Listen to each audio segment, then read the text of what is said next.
नमस्कार शेतकरी मित्रांनो, जामदार रेशीम उद्योग मध्ये आपलं स्वागत आहे. तर शेतकरी मित्रांनो, ज्यावेळेस आपण रेशीम उद्योग करतो त्यावेळेस कसं आहे, दिवसातून कमीत कमी 10 ते 20 मिनिटं तर तुमचं निरीक्षण हे चाललं पाहिजे.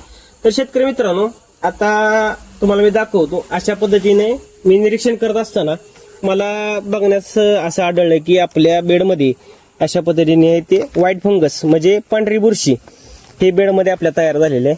तर हे जे बुरशी आहे ते बुरशी येण्याचं कारण ते आपल्या शेडमधील थोडी आर्द्रता वाढलेली आहे आणि दुसरी गोष्ट शेडमध्ये आर्द्रता वाढल्यामुळं ही बुरशी आलेली आहे.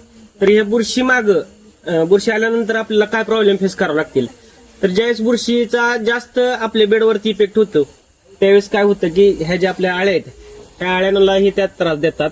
यातून फ्लॅचरी येण्यासाठी किंवा मस्कार्डिन ही आपण M45 आणि रांगोळी घेऊ शकता. याच्यामुळे होतं काय की जे फंगस आहेत ते फंगस टोटल मरणार आहेत.